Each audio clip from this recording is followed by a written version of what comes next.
Hello students, आज हम बात करने वाले हैं कक्षा 11वीं फ्लोरिकल्चर के कुछ महत्वपूर्ण प्रश्नों के बारे में जो वार्षिक परीक्षा में बार बार पूछे जाते हैं और पहले भी पूछे गए हैं। उसमें हमने पहला प्रश्न लिया है, जीवन काल के आधार पर फूलों का वर्गीकरण कीजिए। जीवन काल के आधार पर मतलब होता है कोई पौधा हमने लगाया तो वो कितने वर्षों तक जीवित रहता है, उस आधार पर फूलों का वर्गीकरण करना था। तो जीवन काल के आधार पर फूलों का वर्गीकरण 3 प्रकार से किया जाता है। एक होते हैं वार्षिक पादप। वार्षिक पादप को हम लोग एक वर्षीय भी कहते हैं। वार्षिक पादप का नाम है एक वर्षीय। ऐसे पौधे जो अपना पूरा जीवन काल एक वर्ष में पूरा कर लेते हैं उन्हें वार्षिक पादप कहते हैं। जैसे कि गेंदा, गेंदा एक वार्षिक पादप है। ऐसे पौधे जो एक वर्ष में अपना पूरा जीवन काल पूरा कर लेते हैं उन्हें वार्षिक पादप या फिर एक वर्षीय पौधे कहते हैं। दूसरे होते हैं द्विवार्षिक या फिर द्विवर्षीय, जिसको बोलते हैं द्विवार्षिक या फिर द्विवर्षीय पौधे। जैसे कि हॉलीहॉक, अमरेंथस, ये फूलों के नाम हैं। जैसे हमने कहा वार्षिक पादप में एक है गेंदा और द्विवार्षिक में है हॉलीहॉक, ठीक है ना। अमरेंथस, स्नैपड्रैगन, यहाँ पे कुछ लिख देता हूँ मैं।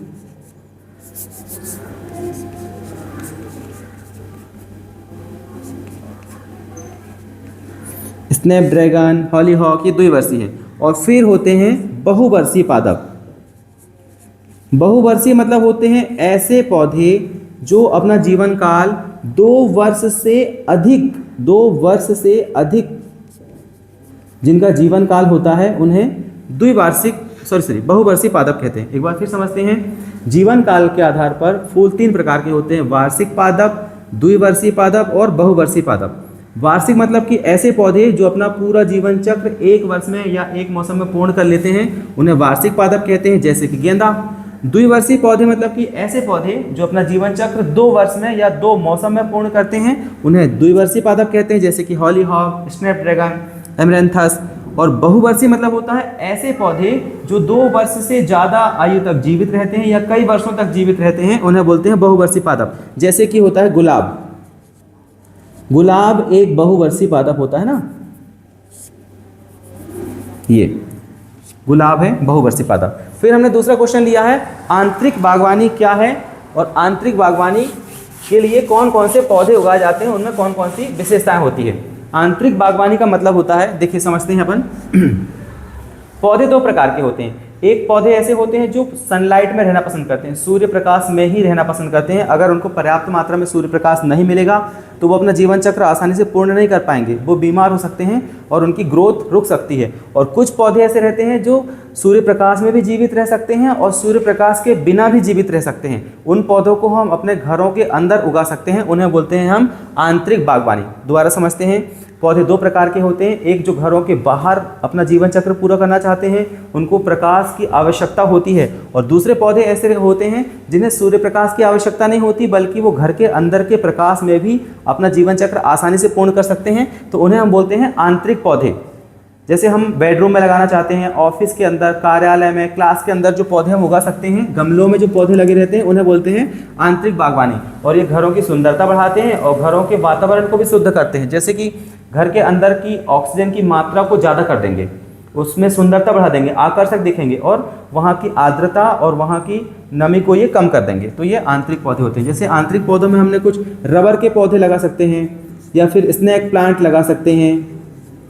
स्नेक प्लांट जो होता है ये ज़्यादा ऑक्सीजन प्रोड्यूस करता है, घर के अंदर ऑक्सीजन की मात्रा बढ़ाता है और रात में भी प्रकाश संश्लेषण करता रहता है, तो स्नेक प्लांट भी अच्छा होता है। रबर का पौधा सदाबहार रहता है, हमेशा हरा भरा रहता है और बढ़िया सुंदर दिखता है। और मनी प्लांट तो हम लोग लगाते ही हैं, तो मनी प्लांट भी काय में आएगा आंतरिक बागवानी। फिर हमने तीसरा प्रश्न लिया है, कट फ्लावर और खुले फूल किसे कहते हैं और इनमें क्या अंतर देखने को मिलता है।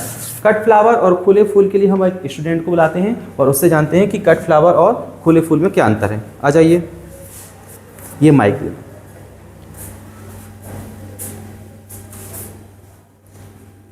जी माइक ले लो बच्चा। कट फ्लावर किसे कहेंगे अपन?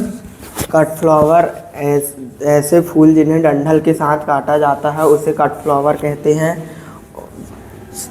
और ऐसे फूल जिन्हें क्लिप्स के ठीक नीचे पौधे से तोड़े जाते हैं उन्हें खुले फूल कहते हैं। उदाहरण जैसे बताइए। गुलाब। हाँ, ये स्पाइक के साथ काट रहे हैं तो गुलाब, ये कट फ्लावर। और जो कैलिक्स के ठीक ऊपर से काटे जाते हैं उन्हें बोलते हैं खुले फूल, जैसे कि गेंदा, गेंदा, चमेली। चमेली, चलिए लिली। ठीक, थैंक यू, बैठ जाइए।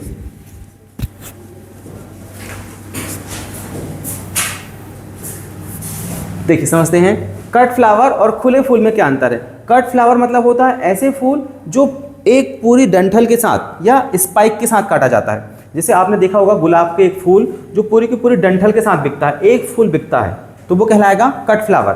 पूरी डंठल लगी रहती, स्पाइक लगी रहती, और ये फूल जल्दी से खराब नहीं होते, जल्दी से झड़ते नहीं हैं, लंबे समय तक सुरक्षित बने रहते हैं, कट फ्लावर कहलाते हैं। और खुले फूल जो माला बनाने के लिए, रंगोली बनाने के लिए, इत्र निकालने के लिए इस्तेमाल किए जाते हैं, उन्हें बोलते हैं खुले फूल। जैसे कि गेंदा, चमेली, लिली, ये छोटे छोटे फूल को ऐसे कैलिक्स के ठीक ऊपर से तोड़ लेते हैं, ऐसे चुनकर तोड़ा जाता है, तो वो कहलाते हैं खुले फूल। और जिन्हें पूरी की पूरी डंठल के साथ काटा जाता है उन्हें बोलते हैं कट फ्लावर। ठीक है, फिर हमने नेक्स्ट क्वेश्चन लिया है नर्सरी क्या है और नर्सरी के क्या महत्व होते हैं। आइए जानते हैं नर्सरी के बारे में। आ जाइए कोई। नर्सरी क्या है और नर्सरी के महत्व।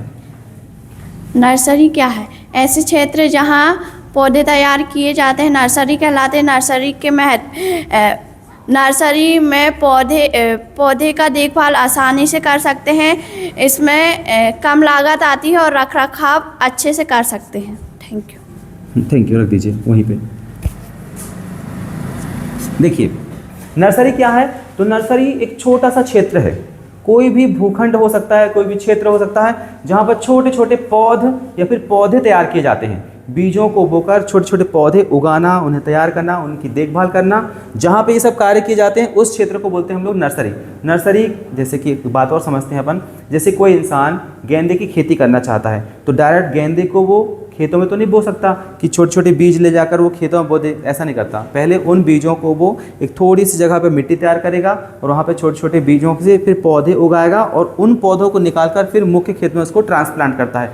तो जहाँ पर बीज बोकर उसने पौधे उगाया है उस क्षेत्रफल को बोलते हैं हम लोग नर्सरी। और नर्सरी होती है फिर दो प्रकार की। अभी हमने क्वेश्चन भी लिया हुआ स्थायी और अस्थायी नर्सरी के बारे में। फिलहाल हम समझ रहे हैं नर्सरी क्या है, तो ऐसा भूखंड या ऐसा क्षेत्रफल जहां पर पौधे तैयार किए जाते हैं उसे नर्सरी कहते हैं। और नर्सरी के महत्व या फिर नर्सरी के क्या लाभ है, तो नर्सरी के लाभ ये होते हैं कि पौधों की देखभाल करना आसान रहता है, पौधों को पानी की आवश्यकता कम होती है, पौधों को रोगों और कीटों से बचा कर रखते हैं। अगर पाला पड़ने वाला है, तेज धूप है, बारिश तेज है, तो इनसे भी हम पौधों को बचा सकते हैं। दोबारा समझते हैं, जैसे ये बोर्ड एक प्रकार से अपन मान के चलते हैं खेत है, तो छोटी सी जगह में हम पौधे तैयार करेंगे तो पूरे खेत की देखभाल नहीं करना पड़ेगा, पूरे खेत की खरपतवार नियंत्रण नहीं करना पड़ेगा। जहाँ पे हमने पौधे उगाए हैं, जहाँ पे हमने बीज बोया है, वहाँ पे खरपतवार नियंत्रण करेंगे। तो लाभ क्या हो रहे हैं, कीट नियंत्रण आसान है, खरपतवार नियंत्रण करना आसान है, पानी की आवश्यकता कम होती है, उर्वरकों की आवश्यकता कम होती है, तेज धूप तेज बारिश से बचा सकते हैं, ओला और पाला से बचा सकते हैं। तो इस तरह से नर्सरी के बहुत सारे लाभ होते हैं। अगला क्वेश्चन हमने नर्सरी के प्रकार ही लिए हैं। आइए जानते हैं नर्सरी के प्रकार कौन कौन से होते हैं। वो माइक ले लीजिए। नर्सरी के दो प्रकार होते हैं, स्थायी नर्सरी और अस्थायी नर्सरी। स्थायी नर्सरी ऐसी नर्सरी जो कम समय के लिए होती है, जिसमें फसलें तैयार की जाती है, स्थायी नर्सरी कहलाती है। अस्थायी नर्सरी, यह नर्सरी कम समय के लिए होती है और ज़रूरत खत्म हो जाने पर नष्ट कर दी जाती है, अस्थायी नर्सरी कहलाती है। ठीक है, थैंक यू। देखिए नर्सरी होती है दो प्रकार की, एक होती है स्थायी नर्सरी और दूसरी होती है अस्थायी नर्सरी। स्थायी नर्सरी को मौसमी नर्सरी भी कहते हैं। इसकी वजह समझते हैं आप।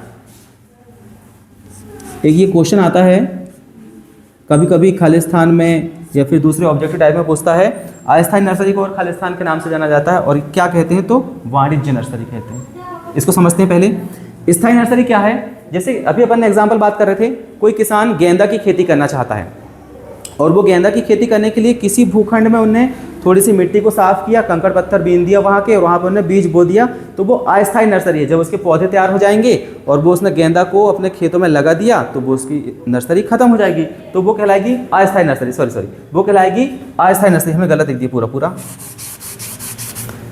जो नर्सरी कम समय के लिए रहती है और पौधे तैयार करने के बाद उसको अपन वहाँ से हटा देते हैं, जिसका कोई औचित्य नहीं रह जाता, वो कहलाती है अस्थायी नर्सरी। और इसी को बोलते हैं मौसमी नर्सरी। अस्थायी नर्सरी को ही बोलते हैं मौसमी नर्सरी। और स्थायी नर्सरी मतलब कि ऐसा क्षेत्रफल जो लंबे समय तक, जैसे कोई इंसान ने स्थायी नर्सरी का निर्माण किया हुआ है और वो लंबे समय तक नर्सरी में पौधे उगाकर और बेचते रहता है, तो वो कहलाएगा वाणिज्य नर्सरी। फिर समझते हैं, स्थायी नर्सरी मतलब होता है ऐसी नर्सरी जो लंबे समय तक रहती है, जहाँ पर हमेशा साल भर पौधे उगाने का काम किया जाता है और पौधे बेच दिए जाते हैं, वो कहलाती है स्थायी नर्सरी। तो यहाँ पे प्रबंधक रहते हैं, यहाँ पे लाइट की व्यवस्था रहती है, यहाँ पे विभिन्न प्रकार के उपकरण होते हैं, कीटनाशक होते हैं, मशीनरी होती है, आसपास रोड की व्यवस्था होनी चाहिए। तो स्थायी नर्सरी बहुत ज़्यादा ध्यान से बनाना पड़ता है। और अस्थायी नर्सरी तो किसान के खेत में होती है, ज़रूरत पड़ने पर उसको बना लेते हैं और उसके बाद उसको वो हटा देते हैं। तो इस तरह से नर्सरी होती है दो प्रकार की, स्थायी नर्सरी और अस्थायी नर्सरी। लंबे समय तक रहने वाली स्थायी नर्सरी और कम समय तक रहने वाली अस्थायी नर्सरी। अगला क्वेश्चन हमने लिया है कट ग्रेन्स क्या है, और आ जाइए कट ग्रेन्स के लिए। कट ग्रेन्स क्या है ये समझते हैं। ऐसी हरी भरी पत्तियाँ जो दिखने में सुंदर और आकर्षक होती हैं और ये लंबे समय तक खराब नहीं होती, इनका उपयोग फूलों के गुच्छों के लिए किया जाता है। वेरी गुड, बैठिए।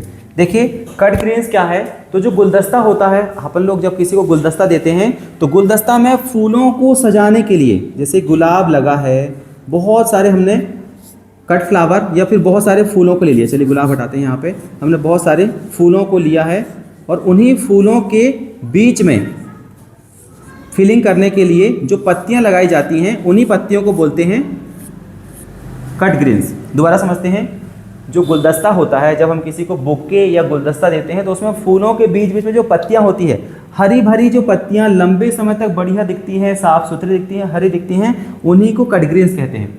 जैसे थूजा की पत्ती, जिसको हम लोग विद्या भी बोल देते हैं, पहले हम लोग बोला करते थे कि विद्या की पत्ती है, तो वो थूजा की पत्ती कट ग्रेन्स के रूप में इस्तेमाल होती है। या और भी ऐसे कार्नेशन की पत्तियाँ इस्तेमाल होती है, या फिर ऐसी पत्तियां जो लंबे समय तक सुरक्षित रहे और दिखने में सुंदर दिखती है, आकर्षक दिखती हैं और उनको फूलों के भरने के लिए इस्तेमाल किए जाते हैं, उन्हीं को कट ग्रेन्स कहते हैं। फूलों के साथ सुंदर दिखने वाली पत्तियों का इस्तेमाल करना कट ग्रेन्स कहलाता है। फिर अगला क्वेश्चन लिया हमने उर्वरक अनुप्रयोग की विधियाँ। कोई आ रहा है क्या? ठीक है, हम बताते हैं। उर्वरक अनुप्रयोग की होती है 3 विधियाँ। अगर हम खेतों में उर्वरक डालना चाहते हैं, उर्वरक क्या होता है पहले ये समझते हैं। जैसे पौधों को पोषक तत्व देने के लिए हम लोग या तो खाद देते हैं या फिर उर्वरक देते हैं। उर्वरक जो होते हैं वो रासायनिक पदार्थों से तैयार किए जाते हैं, जैसे कि यूरिया, DAP, SSP। एक बार लिख देते हैं अपन, जैसे हम लोग इस्तेमाल करते हैं यूरिया, DAP और SSP मतलब सिंगल सुपर फास्फेट, या फिर MOP म्यूरेट ऑफ पोटास। तो ये जो उर्वरक हम खेतों में देते हैं, इससे पौधों को पोषक तत्व मिलते हैं। तो पोषक तत्व देने के लिए हम उर्वरकों को कब देते हैं और कैसे देते हैं, उसी को जानना अनुप्रयोग की विधि कहलाता है। उर्वरक देने की 3 विधि होती है। एक होती है बेसल ड्रेसिंग, दूसरी होती है टॉप ड्रेसिंग और तीसरी होती है पर्णीय छिड़काव। पर्णीय छिड़काव मतलब होता है पत्तियों में छिड़कना। बेसल ड्रेसिंग, टॉप ड्रेसिंग और तीसरा लिखा अपन ने पर्णीय छिड़काव। देखिए जितने भी उर्वरक होते हैं वो नाइट्रोजन देंगे, फास्फोरस देंगे या फिर पोटास देंगे। तो नाइट्रोजन देने वाले उर्वरकों को हम लोग हमेशा टॉप ड्रेसिंग में ही देते हैं। पहले ये समझते हैं कि बेसल ड्रेसिंग क्या है। अगर हमारे यहाँ आज खेत की तैयारी हो गई और हम आज ही बुवाई करना चाहते हैं या कल बुवाई करना चाहते हैं, तो खेत की तैयारी के समय जितने उर्वरक हमने मिट्टी में पहले दे दिए, खेत की तैयारी करते समय या फिर बुवाई के साथ साथ जिन उर्वरकों को दे दिया जाता है, खेतों में डाल दिया जाता है, वो कहलाता है बेसल ड्रेसिंग। तो हमारे पास जो जैसे DAP है, SSP है, म्यूरेट ऑफ पोटास है, हम क्या करते हैं पहले ही खेतों में डाल देते हैं, तो वो कहलाता है बेसल ड्रेसिंग। बुवाई के साथ साथ या बुवाई के पहले, बुवाई के साथ या बुवाई के पहले जो उर्वरक दे दिए जाते हैं वो बेसल ड्रेसिंग कहलाते हैं। और फसल उगने के बाद जो पोषक तत्व दिए जाते हैं उन्हें बोलते हैं टॉप ड्रेसिंग। जैसे कोई फसल उग चुकी है, उसका जर्मिनेशन हो चुका है, उसके बाद जो उर्वरक देंगे, खास करके नाइट्रोजन देने वाले उर्वरक हम कब देते हैं, फसल उगने के बाद, तो वो विधि कहलाएगी टॉप ड्रेसिंग। अगर कोई तरल उर्वरक है, तरल मतलब कि जिन्हें हम पानी के साथ मिलाकर पंप में भरकर छिड़काव करना चाहते हैं, तो पत्तियों में छिड़कना पर्णीय छिड़काव कहलाता है। इस तरह से उर्वरक देने की 3 विधियां हैं, बेसल ड्रेसिंग, टॉप ड्रेसिंग और पर्णीय छिड़काव। बुवाई के साथ या बुवाई के पहले जो उर्वरक दिए जाते हैं उन्हें बेसल ड्रेसिंग, फसल उगने के बाद जो उर्वरक दिए जाते हैं उन्हें टॉप ड्रेसिंग, और पत्तियों में छिड़कने वाले उर्वरक पर्णीय छिड़काव कहलाते हैं। फिर उसके बाद अगला क्वेश्चन हमने लिया है, बढ़िया सरल और बहुत प्यारा क्वेश्चन है, खाद और उर्वरक में अंतर। चलिए एक बच्चे से समझते हैं खाद और उर्वरक में क्या अंतर है। आ जाइए। खाद और उर्वरक में अंतर। खाद खेतों में तैयार की जाती है, उर्वरक कारखानों में तैयार की जाती है। खाद भूसा, गोबर, कचरे के सड़ने से खाद तैयार की जाती है, और रासायनिक पदार्थों से बने हुए रसायनों को खाद उर्वरक कहते हैं। उर्वरक एक फसल में बस दी जाती है, और खाद लगभग सभी फसलों में दी जाती है, और खाद 2 से 3 साल तक रहती है। उर्वरक केवल एक ही फसल में पोषक तत्व देती है। खाद सस्ती होती है, उर्वरक महंगी होती है। Thank you. Thank you.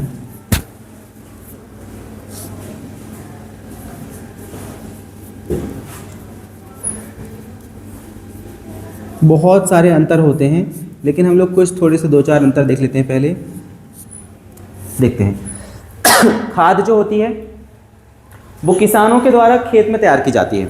कोई भी भूसा, पत्ती, गोबर, पत्ती, डंठल, कुछ भी कचरा भूसा के सड़ने से जो खेत में तैयार की जाती है उसे खाद कहते हैं। जैसे कहीं गोबर है, भूसा है, पत्ती है, या फिर कोई भी खेत का कचरा है, उसके सड़ने से जो कार्बनिक पदार्थ के सड़ने से जो बनती है उसे खाद कहते हैं।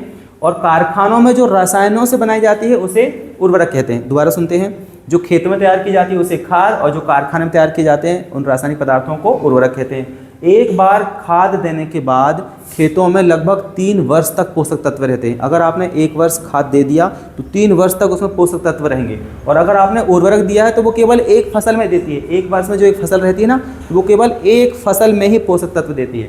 उर्वरक केवल एक फसल को पोषक तत्व देते हैं, और खाद 3 वर्ष तक मिट्टी को पोषक तत्व देती है। अगर किसी खेत में आपने खाद दे दिए हैं तो वो मिट्टी की जलधारण क्षमता बढ़ा देगी। ये भी बात समझने वाली है। खाद मिट्टी की जलधारण क्षमता बढ़ाती है, और उर्वरक जलधारण क्षमता नहीं बढ़ाता। खाद वायु संचार बढ़ाता है, और उर्वरक वायु संचार नहीं बढ़ाता, बल्कि ये तो मिट्टी को कठोर कर देता है। खाद लगभग सभी प्रकार के पोषक तत्व देती है, और उर्वरक में केवल 1 या 2 प्रकार के पोषक तत्व होते हैं। और खाद को ज़्यादा दे भी दिए तो कोई नुकसान नहीं होगा, लेकिन उर्वरक को ज़्यादा देने से नुकसान हो सकते हैं। तो इस तरह से खाद और उर्वरक में कुछ अंतर है। और इसके बाद हम लोग अगला क्वेश्चन देख रहे हैं, बीज बुवाई की कौन कौन सी विधियाँ होती है। बीज बुवाई की भी देखो, बीज बुवाई की एक्चुअली होती तो 2 विधियाँ हैं, लाइन से बुवाई करना और छिड़क कर बोना। लेकिन अपनी बुक में दिया हुआ है बीज बुवाई की 3 विधि होती है। अगर हम लाइन से बो रहे हैं तो पंक्ति में बुवाई करना। अगर बीजों को छिड़क रहे हैं, ब्रॉडकास्ट कर दे रहे हैं, तो बीज यहाँ वहाँ छिड़क दिए जाएंगे, तो वो कहलाता है छिड़काव। लिख देते हैं, लाइन में बुवाई करना, फिर दूसरा छिड़काव करना, और तीसरा होता है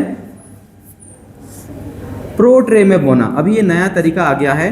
प्लास्टिक के छोटे छोटे सेल होते हैं, वो प्लास्टिक के ऐसे ट्रे होते हैं, कैरेट होते हैं, उसमें छोटे छोटे सेल होते हैं, तो उसमें बीजों की बुवाई करना प्रो ट्रे की बुवाई कहलाती है। लाइन में बुवाई करना, छिड़क कर बोना, या फिर प्रो ट्रे में बोना। इस तरह से 3 विधियाँ होती है। और लास्ट क्वेश्चन लिया हमने, छटाई क्या है और छटाई के उद्देश्य क्या होते हैं। अगर किसी फसल में कोई पौधा लगा हुआ है, जैसे गुलाब का पौधा लगा हुआ है, और उसमें फूल नहीं आ रहे हैं, आ भी रहे हैं तो छोटे फूल आ रहे हैं, कोई शाखा सूख रही है, किसी में रोग लगे हुए हैं, किसी में कीट लगे हुए हैं, तो उन शाखाओं को, रोगग्रस्त शाखाओं को, या फूल नहीं दे रही है ऐसी शाखाओं को, या फिर कोई मुरझा रही है उस शाखा को काट देना, हटा देना, मुख्य पौधे से काट कर हटा देना छटाई कहलाता है। अवांछनीय शाखाओं को काट देना छटाई कहलाता है। इससे पौधा आकर्षक भी उद्देश्य से पूछा है ना। देखिए, पौधों से अवांछनीय शाखाओं को काट देना छटाई कहलाता है।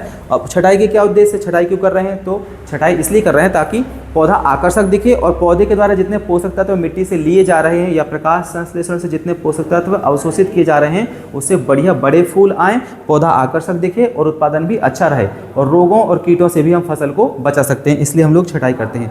अगली बार हम लोग जब पार्ट 2 लेंगे तो इसके बाद के और क्वेश्चन इंपोर्टेंट वाले डिस्कस कर लेंगे। और कुछ क्वेश्चन अगर आप खुद जानना चाहते हैं तो आप कमेंट में उन क्वेश्चन को लिख देना, तो मैं उन क्वेश्चन को भी अगले पार्ट में शामिल कर लूँगा। Thank you. आप चैनल को सब्सक्राइब कर लीजिए।